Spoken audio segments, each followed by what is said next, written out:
ताज्जुब की बात है, हिंदुस्तान में जलसे इतने होते हैं, मुबारक भैया, इतने जलसे हैं हिंदुस्तान में। लोग कहते हैं कि कोरोना के बाद से जलसे की महामारी है, मगर मैं कहता हूं कोरोना से पहले जितने जलसे होते थे उससे कहीं ज़ायद जलसे अब हो रहे हैं। मगर बात समझ में नहीं आती कि इतने जलसे होने के बाद भी अवामुन नास में बदलाव आता क्यों नहीं। ताज्जुब है। अब मेरी फितरत में शामिल है, मैं जब तक अपने इमाम के अशार नहीं पढ़ता मैं अपनी गुफ्तगू का आगाज नहीं करता। मगर ताज्जुब की बात है, इस जलसे में हम कब से आकर बैठे हैं, देख रहे हैं बहुत से लोग ऐसे हैं जो बगैर टोपी के इस जलसे में बैठे थे। मैं ये नहीं कहता कि जलसे में बगैर टोपी के बैठना हराम है,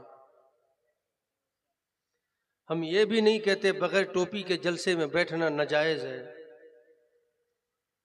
मगर अफसोस इस बात से होता है, खैनी खाने के लिए हमारे पास पैसे मौजूद, पान खाने के लिए हमारे पास पैसे मौजूद, ये मोबाइल एक ऐसी चीज है इस वक्त में कि दुनिया तुमसे छूट सकती है, मोबाइल कभी इंसान से नहीं छूटता है। दुनिया छूट जाएगी, मोबाइल नहीं छूटेगा। अब किसी से सवाल कर दो जलसे में उठे बगैर टोपी वाले से कि भैया आपने टोपी क्यों नहीं लाई, तो हजरत मैं फला गांव से आया हूं, बस जलसे के लिए आ गया था, टोपी मैं घर में भूल गया हूं।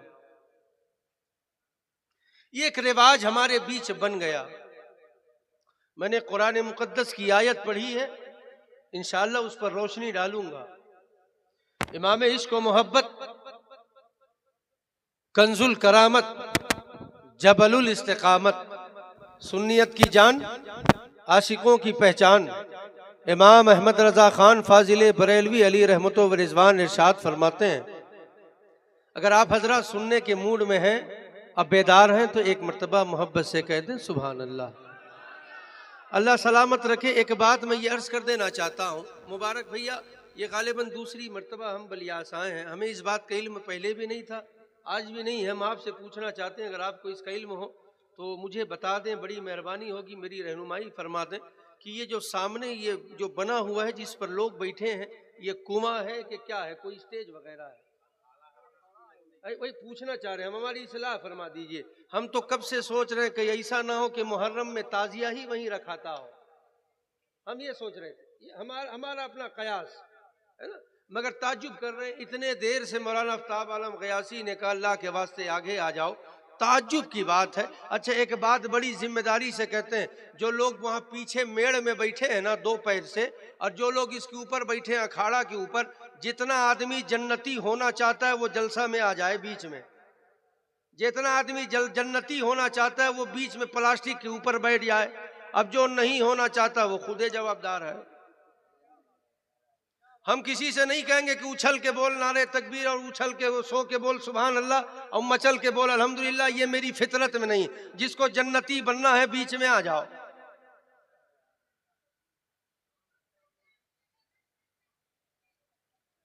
कब तक हमें हकाला जाएगा, कब तक?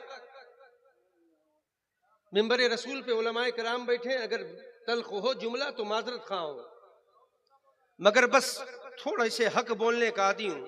कब तक हमें हकाला जाएगा गौरा बैलों की तरह?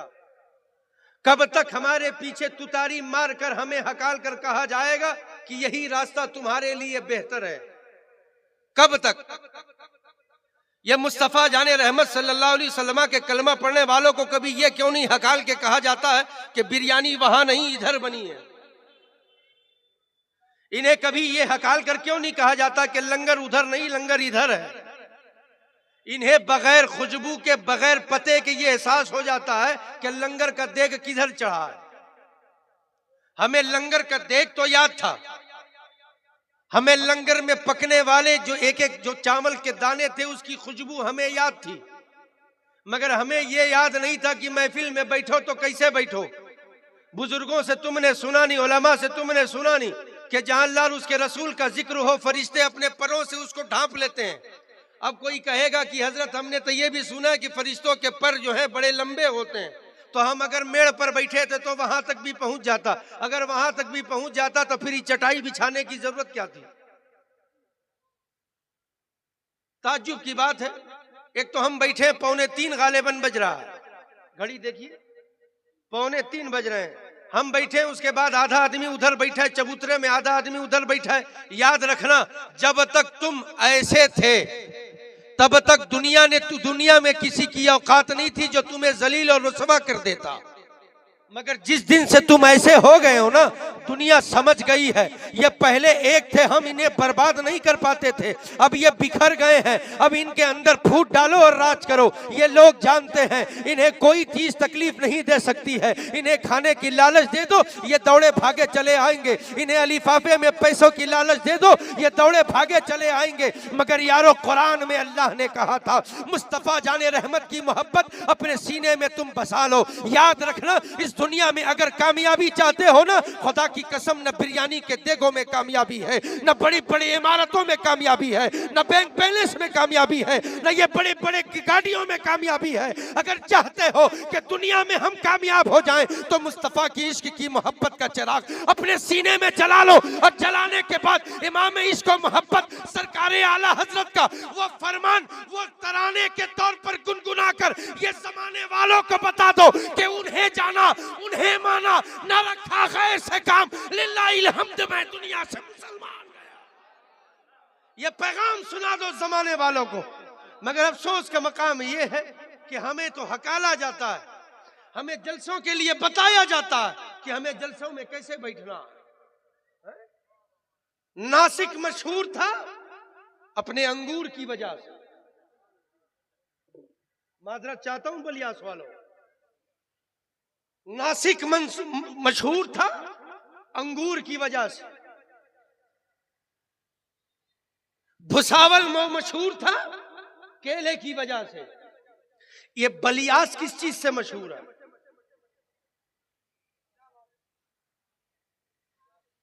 ये बलियास किस चीज से मशहूर है? हमने 10 लोगों से सवाल किया, 10 के 10 का जवाब यही था कि हजरत यहां ताड़ी की मार मारी है।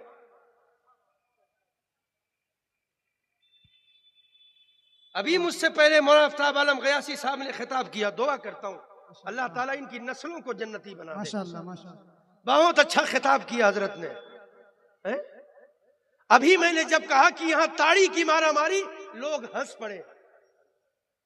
वो शराब, जिस शराब को पीने के बाद तुम्हारे जिस्म में न जाने कैसी कैसी बीमारियां जन्म ले, हमने उस शराब को दिल से लगाया है, हमने उस शराब को अपने मुंह से लगाया है।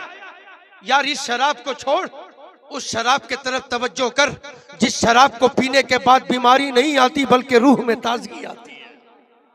वो शराब हम भूल गए।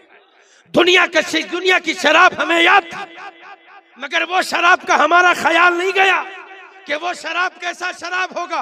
ऐ मुस्तफा जाने रहमत के कलमा पढ़ने वालों, आज भी वक्त है, वक्त अपने कदमों को गुनाहों से खींच लो। जानते हो क्यों? खुदा की इज्जत की कसम, इसी मुल्क के हिंदुस्तान में, इसी रुए जमीन पर, इसी आसमानी गगन के नीचे बहुत से ऐसे लोग हैं जो आज जन्नत के मुतलाशी हैं कि हमें जन्नत का कोई परवाना सुना दे, कोई हमें कह दे कि तू जन्नती है, कोई ये लिख कर दे दे कि तू जन्नती है। लोग अलीफाफों में नजराने डालकर, पीरों के कदमों में नजराने रखकर ये भीख की खैरात मांग रहे हैं कि कह दो कि मैं जन्नती हूँ, कह दो मेरी नस्लें जन्नती है, कह दो मेरा बाप जन्नती है। मैं खुदा की कसम दावे से कहता हूँ, किसी पीर के अंदर इतनी औकात नहीं जो लिख कर दे दे कि तू जन्नती है। मगर फकीर कादरी से सुन मेरे आका का फरमान, मेरे रब का फरमान सुन। मेरा रब कुरान में क्या वादा करता है? वलिमन खाफा मकामा रब ही जन्नतान। अरे तुम तो एक जन्नत तलाशते हो, रब फरमाता है कि जो अल्लाह के खौफ से अपने कदमों को गुनाहों से खींच ले, अल्लाह उसे एक जन्नत नहीं बल्कि 2-2 जन्नत की बशारत। जिंदाबाद जिंदाबाद, नारे तकबीर, नारे रसालत, उलमाए अहले सुन्नत, नारे तकबीर, नारे रसालत। एक जन्नत नहीं, 2-2 जन्नत की बशारतें। मगर कब? जब तुम खौफे खुदा से अपने कदम को गुनाहों से खींचो। मेरे इमाम इश्क व मोहब्बत सरकार आला हजरत फरमाते हैं, चमक तुझसे पाते हैं सब पाने वाले, मेरा दिल भी चमका दे चमकाने वाले, बरसता नहीं देख कर अब्रे रहमत, बदों पर भी बरसा दे बरसाने वाले, तू जिंदा है वल्लाह तू जिंदा है वल्लाह, मेरी चश्मे आलम से छुप जाने वाले। या रसूल अल्लाह तेरा खाएं तेरे गुलामों से उलझे, तेरा खाएं तेरे गुलामों से उलझे, है मुनकिर अजब खाने गुर्राने वाले। यारों, हमने कलमा उस मोहम्मद रसूलुल्लाह का पढ़ा था। खुदा की कसम, जिस मुस्तफ़ा के कदमों में अबू बकर आए ना तो उम्मत का इमाम बना दिए गए। उमर फारूक आए, उम्मत के इमाम बना दिए गए। उस्मान गनी आए, उम्मत के इमाम बना दिए गए।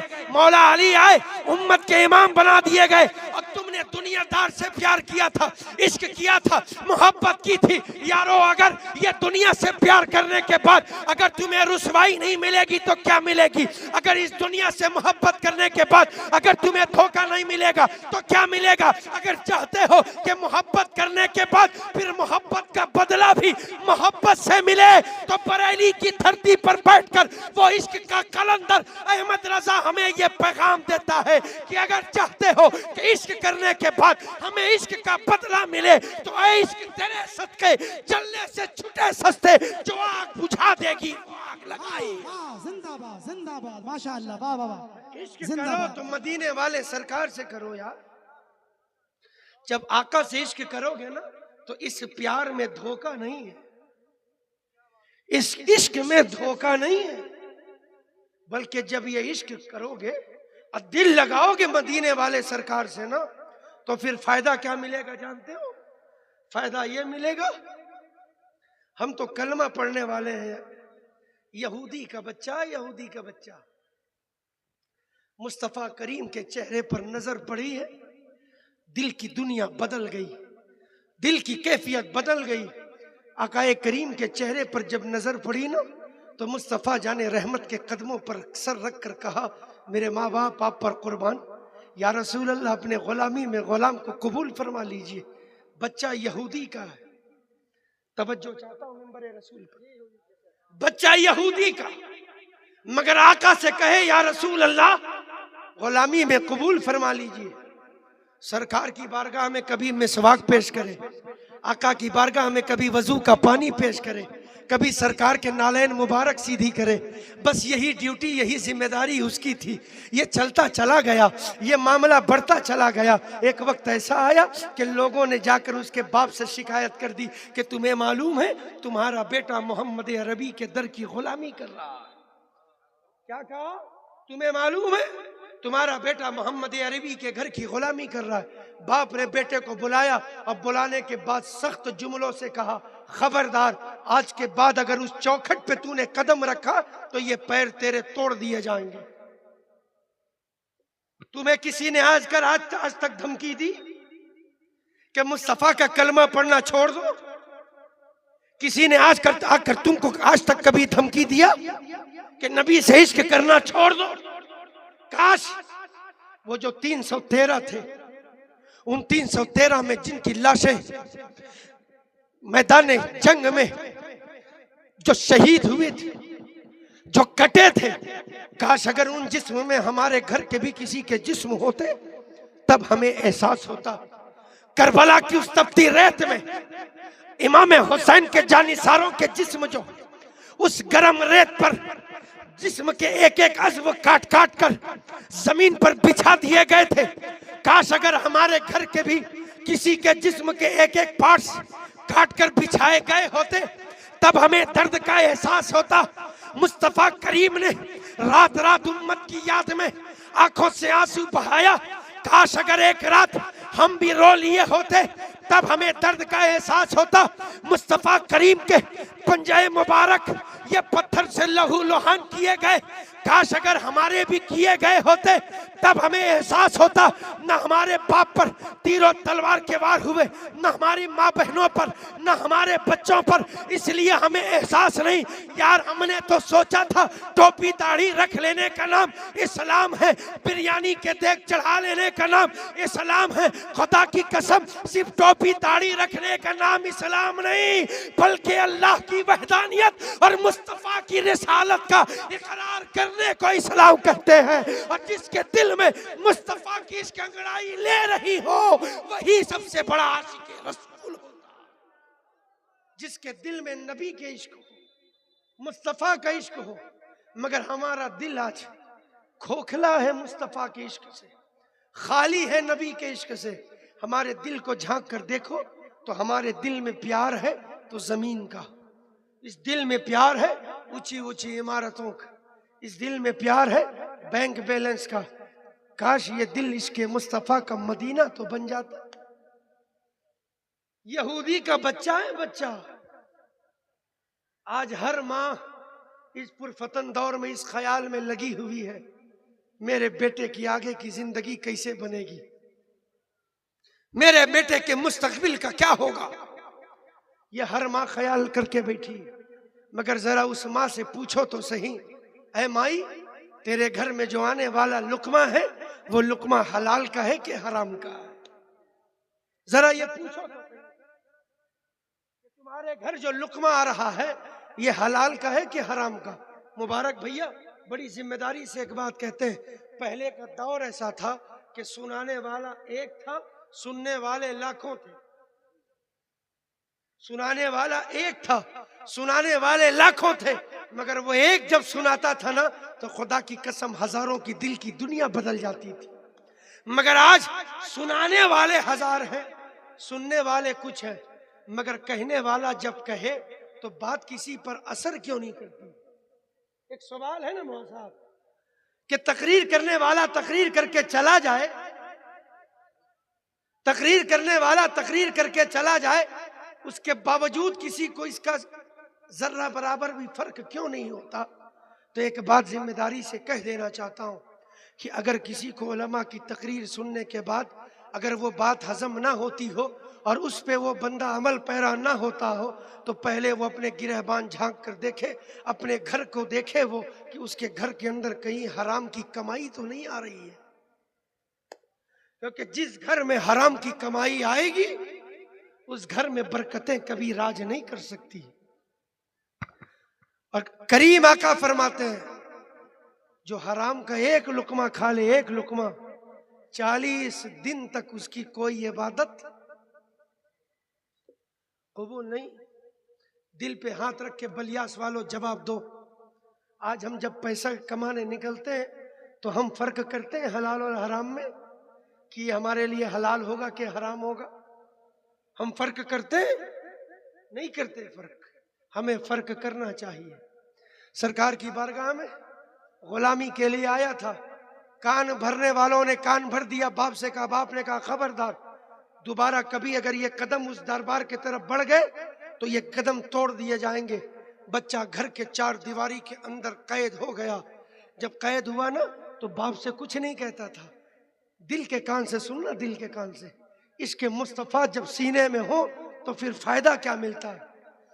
बच्चा घर की 4 दीवारी में कैद में था, बाप से कुछ नहीं कहता था, माँ से कुछ नहीं कहता था, अंदर ही अंदर रोता था, आंखें अश्कबार रहती थी, आंसू निकलते थे आंखों से, अंदर ही अंदर अपने करीम आका को याद करता था। काश हमें भी कोई ऐसा होता जो एक रात अपने सरकार को हम याद कर लिए होते। हमारे बीच भी कोई ऐसा होता। मगर हमारी रातें 5G मोबाइल में कटती हैं, हमारी रातें सीरियलों में कटती, हमारी रातें फिल्म और गानों में कटती हैं। मगर किसी को ये तौफीक नहीं होती कि वो मुस्तफ़ा के इश्क में भी रात का कुछ हिस्सा गुजार दे। जानते हो क्यों? मेरे करीम आका फरमाते हैं दुनिया में अपने बेटों को कुछ सिखाओ ना सिखाओ, 3 बातें जरूर सिखाना, 3 बातें जरूर सिखाना। पहले इश्क़े मुस्तफ़ा, मोहब्बत मुस्तफ़ा, ये तुम अपने बच्चों को पहले सिखा दो। आका फरमाते हैं अब मोहब्बत मुस्तफ़ा हमने बच्चों को तो सिखाया ही नहीं, इश्क मुस्तफ़ा हमने बच्चों को तो बताया ही नहीं। अब हमारे बच्चे कोई फिल्म इंडस्ट्री वालों की तरह नंगे कपड़े फाड़ फाड़ कर पहनता है, हमारे बच्चे खंजीर और कुत्तों की तरह बाल काट काट कर घूम रहे हैं, और उसके बाद हाथों में कड़े, कान में बालियां हैं, नाक में बाली है, इधर जो है भावों पर कट के निशान है, बालों में कट के निशान है। इन नौजवानों से जरा पूछो तो सही कि क्या मेरे मुस्तफ़ा की पेशन गोई नहीं थी कि करीब क़यामत मेरी उम्मत के ही लोग ऐसे होंगे जो खिंजीर और कुत्तों की तरह बाल रखेंगे। ये पेशन गोई नहीं थी मुबारक भैया, ये आका का फरमान था, मेरे करीम आका ने फरमाया था, और आज ये बात सच्चाई है। देख लो नौजवान आज किस रास्ते पर है, 4-4 अंगूठियां हमारे हाथों में, चांदी के कड़े, लोहे के कड़े हमारे हाथों में। हम तो वो थे यार, वो जिसके चलने को देखकर खुदा की कसम बेईमान ईमान वाला होता था। हम तो वो थे वो कि जिसके बोलने को देखकर बेईमान ईमान वाला होता था। आज हमारे हालात ऐसे हो गए कि हमारे रवैये को देखकर ईमान वाला भी हमसे टूट कर भाग रहा है। कहा ये तो नबी के कलमा पढ़ने वालों का तरीका ऐसा नहीं कि ये बाली भी पहने, हाथों में कड़े भी पहने, ये तो मेरी बहनों की जेवर है, ये मेरी माँ बहनें पहने। और मैं अपनी माँ बहनों से भी गुजारिश करना चाहता हूँ, मुल्क के हिंदुस्तान में मज़ारों में इन माँ बहनों की तादाद बहुत ज्यादा बढ़ गई। मज़ारों में औरतों का जाना हराम है, हराम है, हराम है, चाहे वो किसी की मज़ार। मज़ारों में औरतों का जाना हराम है, ठीक है। अब मेरे इमाम इश्क व मोहब्बत सरकार आला हज़रत फरमाते हैं कि औरत अगर घर से इरादा करके भी निकले ना तो अल्लाह के रहमत के फरिश्ते उस पर लानत भेजते हैं।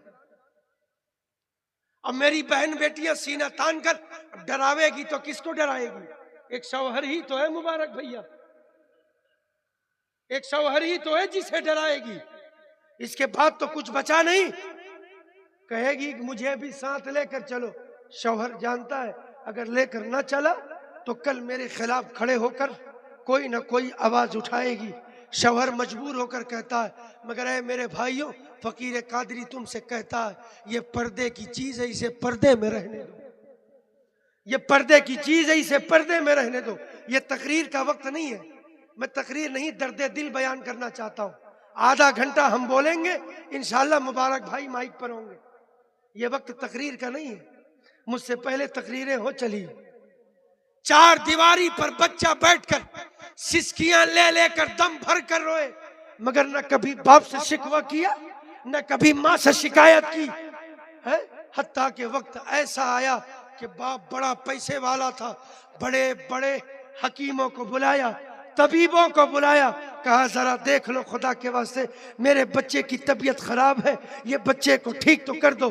तबीब भी आए, बड़े बड़े हकीम आए। यार अगर वो दुनियावी मर्ज होता तो तबीब और हकीम ठीक कर देते, ये मर्ज तो दुनियावी नहीं इसके मुस्तफा का चढ़ा था, इसे कोई तबीब कैसे ठीक करता। अब ये पैसे लगाता गया मगर ठीक ना कर पाया। एक वक्त ऐसा भी आया कि बच्चे ने जब देखा कि बर्दाश्त की हद अब टूट चुकी है, बच्चे ने बाप के दामन को पकड़ कर कहा था बाबा, ए बाबा अब दुनिया से जाने का वक्त करीब आ गया है, क्या बेटे के दिल की एक मुराद पूरी नहीं करोगे? बाप ने कहा था बेटे ये सारी दौलत तेरे कदमों पे कुर्बान है, मैं चाहता था कि तू बड़ा होगा, तुझे बड़ा ताजिर बनाऊंगा, तेरे पास भी नौकर चाकर होंगे, मगर बेटे तू तो अभी जवानी की दहलीज तक नहीं पहुंचा था कि मौत तुझे गले लगाने को आ गई है। बेटे तू बोल के देख तो जरा, तेरा बाप आज सारी दौलत तेरे कदमों पर निछावर कर देगा। बेटे ने बाप से कहा था बाबा मुझे आपकी प्रॉपर्टी नहीं चाहिए, आपकी दौलत नहीं चाहिए, आपका बैंक बैलेंस, आपकी इमारतें नहीं चाहिए, बाबा मुझे एक चीज दिला दो। बाप ने कहा था बेटे बोल तो सही वो क्या है? बेटे ने कहा था बाबा वो मोहम्मदुर रसूलुल्लाह है ना, मुस्तफ़ा जाने रहमत है ना, मुसलमानों के जो आका है ना, वो आका का इश्क मेरे दिल में है, उनकी मोहब्बत मेरे सीने में है। बाबा एक मर्तबा उस रसूल की चेहरे की जियारत करवा दो, उसके बाद मैं खुशी खुशी दुनिया को अलविदा कह दूंगा। बाप ने जब इतना सुना था तो यहूदी मगर हिम्मत बांधी पहुंच गया मुस्तफ़ा जाने रहमत की बारगाह में और कहा, मोहम्मद रसूलुल्लाह, मेरे बेटे के दिल में आपकी मोहब्बत है, आखिरी वक्त है जिंदगी के, चलिए मेरे बेटे ने आपको याद किया, कुर्बान जाओ सामना के लाल पर। मेरे करीम आका ने ये नहीं देखा कि वो गैर है कि अपना है, ये नहीं देखा कलमा पढ़ने वाला है कि बेईमान है। आका तन्हा नहीं गए, सहाबियों से अर्ज की फरमाया, सहाबियों चलो जरा चल कर गुलाम का हाल देख कर आए। आका करीम जब तशरीफ लाए ना तो कहने वाले ने कहा है, लिखने वाले ने लिखा है, जब सरकार की तशरीफ आवरी हुई ना, आका करीम ने अपने कदम मुबारक उस घर के अंदर जब दाखिल किया ना, तो वो बच्चा जिसके जिस्म में ताकत नहीं थी, रुखसारे मुस्तफ़ा को देखा तो उठकर खड़ा हो गया, ताज़ीम रसूल के लिए खड़ा हो गया। आका करीम की बारगाह में अर्ज करते, या रसूल अल्लाह, मैं तो दुनिया छोड़ रहा हूँ, मगर आका बस दिल में तमन्ना यही थी कि दुनिया से जाते जाते आपके चेहरे ज़ेबा की ज़ियारत कर लो, चेहरे वद्दुहा की ज़ियारत कर लो। करीम आका सिराने में बैठ गए और बैठकर अपने दस्ते मुबारक को मेरे आका उस यहूदी के बच्चे के सर पर फेर रहे हैं। जरा मुझे बताओ तो सही,